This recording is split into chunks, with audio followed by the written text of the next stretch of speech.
Après 3 jours d'étapes dantesques de haute montagne, le peloton s'en fera une dernière journée tranquille entre Prairienne et Nacre avant le contre-la-montre demain. Pour les sprinteurs qui n'ont pas pu se disputer la victoire depuis bon nombre d'étapes, c'était la dernière chance de marquer des points pour le maillot orange. A noter que les coureurs passaient par Bourg-Faleur-Maillard, ville où se trouve le siège de la FVI. Malgré leur maigre chance d'aller au bout, 2 hommes décident d'empêcher le sprint massif attendu. Romain Royer de l'équipe brocéliane NC Flair et William Perrin de l'équipe Primo Aradienne. Ils ne prendront jamais plus de 2 minutes 30 d'avance car derrière, le peloton veille. Les 2 fuyards seront repris à 20 km de l'arrivée.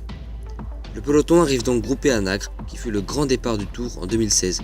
Tout le monde attend un sprint lorsqu'Hervé Delaby, petit-fils de la légende du cyclisme Vincent Delaby, tente un coup totalement fou.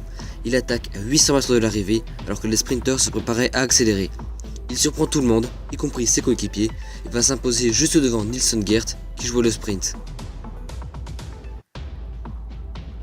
Vincent Billon, vainqueur de l'étape la veille, confirme son état de forme en prenant la 3e place.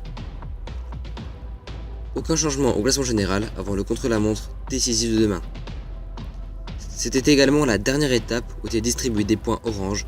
Voici donc le classement définitif du meilleur sprinter sponsorisé par Xiaomi et remporté par John Glover, qui malgré le fait qu'il n'ait pas marqué de points aujourd'hui, garde sa tunique orange. Nilsson Gert et le vainqueur du jour Hervé Delaby sont 2e ex-aequo. Pas de changement au classement par équipe Godalmart, les Cacharodons zélés porteront demain les maillots vermeils pour la dernière étape.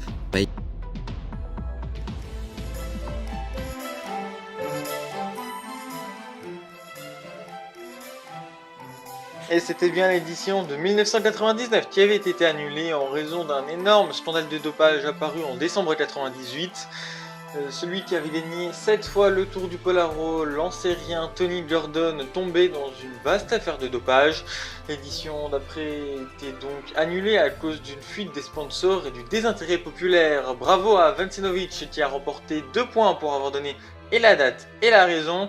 Il fait donc son entrée dans le classement, toujours dominé par 16h du mat et ses 6 points. La caravane du Tour, dernier épisode demain, attention donc.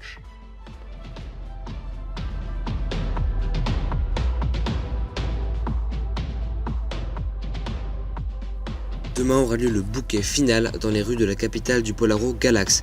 L'ultime étape se disputera sous la forme d'un contre-la-montre décisif pour la victoire du Tour. Andrei Iskaniski peut-il être débouté de sa première place au général par Richie Clark ou encore Marc Boulet? Tout se jouera demain.